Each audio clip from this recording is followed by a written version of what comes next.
Shooting দলের একজনও বাড়িতে নেই, সবাই স্কুলের মাঠে গিয়েছে। কয়দিন ধরে নদীর ঘাটে যেতে না পেরে তৃষ্ণার্ত হয়ে উঠেছে পদ্মজা।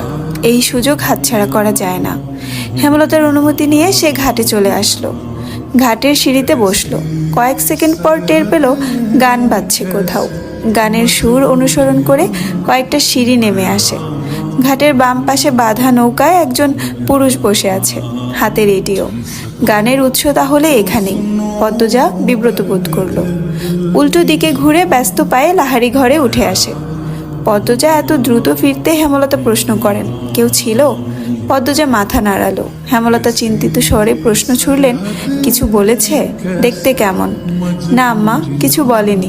আমাকে দেখেও নি, মাথার চুল ঝাঁকড়া, মুখ খেয়াল করিনি। এটাই তো লিখন শাহ, নায়ক। পূর্ণা পুলকিত হয়ে বলল। হেমলতা আর কিছু বললেন না। পূর্ণা সারাক্ষণ শুটিং দলটার আশেপাশে ঘুরঘুর করে। হেমলতা বিরক্ত হয়ে পূর্ণাকে কড়া নিষেধ দিয়েছেন আর না যেতে। যদি যায় মার একটাও মাটিতে পড়বে না। পূর্ণা ভয় পেয়েছে, কিন্তু লিখন শাহ আর চিত্রা দেবীর জুটিটা এত ভালো লাগে তার যে শুটিং না দেখলে দম বন্ধ লাগে। তাই সে চুপিসারে টিটে একটা ছিদ্র করেছে। হেমলতা সেলাই মেশিন লাহারি ঘরের পিছন বারান্দায় রেখেছেন। সারাক্ষণ সেখানেই থাকেন। সে সময় পূর্ণা ছিদ্র দিয়ে উকি দেয়, শুটিং দেখে। পূর্ণাকে সবসময় দেখতে দেখে পদ্মজার আগ্রহ জাগলো। সে উকি দিল। ঝাঁকড়া চুলের মানুষটা একজন অতি সুন্দরী মেয়েকে কোলে তুলে নিয়েছে। দৃষ্টি মোহময়, প্রেমময় গানের সুরধ্বনি বাড়ি জুড়ে। ক্যামেরা ধরে রেখেছেন কেউ কেউ, গানের শুটিং বোধহয়। পদ্মজা অদ্ভুত অনুভূতি অনুভব করলো। লজ্জা পেল, চোখ সরিয়ে নিল। রাতে ঝড় হয়েছিল। লাহারি ঘরের পিছনে তৈরি পথ বন্ধ হয়ে গেছে গাছের ভাঙা ডালপালা দিয়ে। মোর্শেদ রাতে বাড়ি ফেরেননি। হেমলতার একার পক্ষে সম্ভব নয় পথ খালি করার।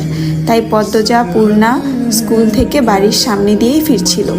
উঠোনে শুটিং দলের সবাই ছিল। পদ্মজা মাথা নত হয়ে থেমে থেমে কাঁপতে থাকে।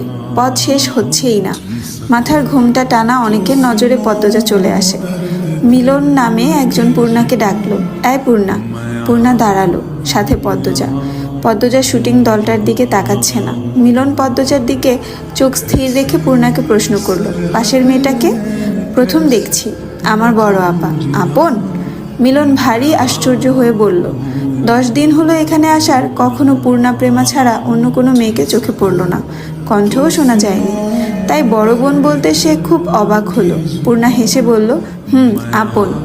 মিলন বিড়বিড় করে বলল, চেহারার তো মিল নেই, সবাই বলে। আচ্ছা যাও। দু বোন লাহারি ঘরে চলে আসলো। পদ্মজা হাফ ছেড়ে বাঁচল। ভেতরটা এত কাঁপছিল। অনেক মানুষের পা দেখেছে, চোখ তুলে মানুষগুলোর মুখে দেখার সাহস হয়নি। তবে ইচ্ছে হয়েছিল চোখ তুলে তাকাতে। বিকেলে হাজেরা আসলো, সবুর মিয়ার স্ত্রী। সবুর দিনরাত গাঁজা খেয়ে পড়ে থাকে, বউ বাচ্চাদের খোঁজ রাখে না। হাজেরা এর বাড়ি ওর বাড়ি এটা ওটা চেয়ে নেয়, এরপর 2 বাচ্চা নিয়ে খায়। পদ্মজার খুব মায়া হয় হাজেরার প্রতি। হাজেরা আসতেই হেমলতা পদ্মজার উদ্দেশ্যে প্রশ্ন ছুড়লেন, লাউ গাছে কয়টা লাউ আছে দেখেছিস? 9টা আম্মা। পূর্ণা কই? ওরে বল 2টা লাউ হাজেরাকে দিয়ে দিতে, কাঁচামরিচও দিতে বলবি। পদ্মজার মুখে কালো আধার নেমে আসে। হেমলতা পদ্মজার মুখ দেখে বুঝতে পারেন পূর্ণা বাড়িতে নেই, টিভি দেখতে গেছে, তাই না?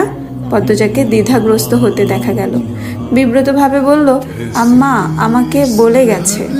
তুই ওর অভিভাবক? একটু শরীরটা খারাপ লাগছে বলে শুয়েছি, অমনি সুযোগ লুটে নিয়েছে। আম্মা আমার দোষ, পূর্ণারে কিছু বলো না। পদ্মজার ভেজা কণ্ঠ হেমলতার রাগ উড়িয়ে দিল। তিনি অন্যদিকে মুখ করে শুয়ে বললেন, হাজেরারে নিয়ে যা, ঘুমটা টেনে যাবি, বেগুন বেশি হলে কয়টা দিয়ে দিস। পদ্মজার মন ভরে গেল। তার মা এত বেশি উদার, কখনো কাউকে ফিরিয়ে দেন না। সামর্থ্যের মধ্যে আরো বেশি কিছু দেওয়ার মতো থাকলে তিনি কার্পণ্য করেন না। তবে হাজেরার স্বভাব অভাবে নষ্ট হয়েছে, চুরি করার প্রবণতা আছে, তাই পদ্মজাকে যেতে বললেন। উঠোনের এক কোণে এক লাহারি ঘরের ডান পাশে লাউয়ের মাচা। 9টা লাউ ঝুলে রয়েছে, তরতাজা টাটকা সবুজ পাতা নজর কাড়ে। পদ্মজা বাড়ির দিকে তাকালো না। একটা লাউ হাজেরার হাতে দিয়ে বলল, কি দিয়ে রাঁধবা? জানি না গো পদ্ম, গিয়া দেখি মাছ মিলানি যায়নি। তোমার ছেলেটার ঠান্ডা কমেছে? পদ্মজা কাঁচামরিচ ছিঁড়ে হাজেরার আঁচড় ভরে দিল। হাজেরা গুনগুন করে কাঁদছে আর বলছে, স্যারাডা সারাদিন মাটিত পইরা থাহে, একলা একলা, রাইত হইলে জ্বরে কাঁপে, দম ফালাইতে পারে না। ডাক্তার দেখাচ্ছ না কেন? টেহা লাগবো না, কই পামু? তুমি মাতবর বাড়িতে যেও, শুনেছি ওনারা খুব দান খয়রাত করেন। হাজেরা বাধ্যের মতো মাথা নাড়ালো। বেগুন গাছ বাড়ির পিছনে। পদ্মজা বাড়ির পিছনে সাবধানে আসলো। মনে মনে ভাবছে হাজেরার ছেলে সুস্থই আছে। সকালে সে দেখেছে হাজেরা মিথ্যা বলছে। মানুষের খুব অভাব পড়লে বুঝি এমনই হয়।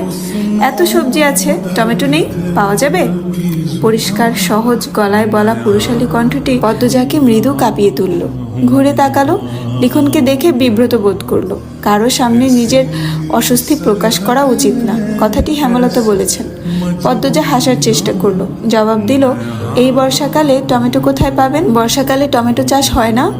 টমেটো শীতকালীন ফসল, গ্রীষ্ম বর্ষাতেও পাওয়া যায়। পদ্মজা অস্বস্তি লুকিয়ে রাখতে পারছে না। স্কুলের শিক্ষক আর খুব আপন মানুষগুলো ছাড়া কোনো পরপুরুষের সাথে তার কখনো কথা হয়নি। লিখনের সাথে কথা বলতে গিয়ে তার জবান বন্ধ হয়ে যাচ্ছে। সে চুপচাপ বেগুন বুঝিয়ে দিল হাজেরাকে। লিখন বলল, আমি তো গতবার বর্ষাকালে টমেটোর সালাদ তৈরি করেছি। হয়তো টমেটোর জাত আলাদা ছিল, সাধারণত আমাদের শীতকালেই টমেটো হয়। কথা শেষ করে দ্রুত লাহারি ঘরে ফিরল সে। মনে হচ্ছে পরপুরুষের সাথে কথা বলে ঘোর পাপ হয়ে গেছে, পাপমোচন করতে হবে। ঘরে ঢুকে ঢকঢক করে 2 গ্লাস পানি খেলো। হেমলতা ঘুমাচ্ছেন, নয়তো পদ্মজার মুখ দেখে নির্ঘাত বুঝে যেতেন কিছু একটা ঘটেছে। পদ্মজা ভক্তি নিয়ে আল্লাহ তাআলার প্রতি শুকরিয়া আদায় করলো। হেমলতা সালোয়ার কামিজ সেলাই করছিলেন। তখন বারান্দার সামনে একজন পুরুষ লোক এসে দাঁড়ালো। হেমলতা শাড়ির আঁচল মাথায় টেনে নেন। জিজ্ঞাসু দৃষ্টি নিয়ে তাকান। লোকটি হেসে বলল, আমি মিলন, শুটিং দলের। হেমলতা জোরপূর্বক হাসলেন আর চোখে ঘরের দরজার দিকে তাকান। পদ্মজা ঘুমাচ্ছে, দরজাটা লাগানো উচিত। কোনো দরকার? না, এমনি দেখতে আসলাম। কতদিন হলো আপনাদের বাড়িতে উঠলাম আর এদিকটায় আসা হয়নি। হেমলতা পেঁচিয়ে কথা বলা পছন্দ করেন না, সরাসরি বলে উঠলেন, এদিকে আসা নিষেধ, আপনাদের বলা হয়নি? মিলনের চোখে মুখে ছায়া নেমে আসে। সে অপমান বোধ করলো। আমতা আমতা করে বলল, আচ্ছা আসি। মিলন স্থান ত্যাগ করলো। যাওয়ার পূর্বে তার তীক্ষ্ণ চোখের দৃষ্টি হেমলতার নজর এড়াতে পারল না। হেমলতা চোখ বুঝে জীবনের হিসেব কষেন।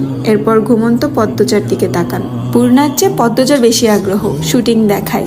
টিনের ছিদ্র আরো দুটো করেছে। লিখন শাহকে দেখলে তার মায়াময় কোমল অনুভূতি হয়। এই অনুভূতির নাম সে জানে না। শুটিংয়ে লিখন শাহ কত ভালোবাসেন চিত্রা দেবীকে। পদ্মজার দেখতে খুব ভালো লাগে।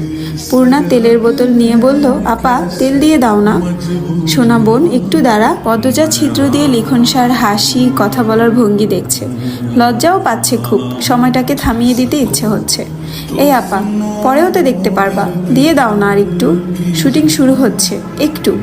পূর্ণা বিরক্তিতে রাগ হয় খুব, কিন্তু সে তার আপাকে কিছু বলবে না। তার সব ইচ্ছের সঙ্গী, সব গোপন কথার সাক্ষী তার আপা। সে তার আপাকে খুব ভালোবাসে। মাঝে মাঝে মনে হয় মায়ের চেয়ে বেশি বোধহয় সে তার আপাকেই ভালোবাসে, বা হয়তো না। পদ্মজা মিটমিট হাসছে। পূর্ণা তেল রেখে ছিদ্র দিয়ে উকি দিল। না, তার এখন ভালো লাগছে না এসব দেখতে। চোখ সরিয়ে নিল। কিরে পদ্ম, কি দেখছিস? হেমলতার কণ্ঠ শুনে পদ্মজা চমকে উঠল, আরক্ত হয়ে উঠল। ডাকাতি করতে গিয়ে বাড়ির মালিকের কাছে ধরা পড়লে যেমন অনুভূতি হয় তেমন অনুভূতি হচ্ছে।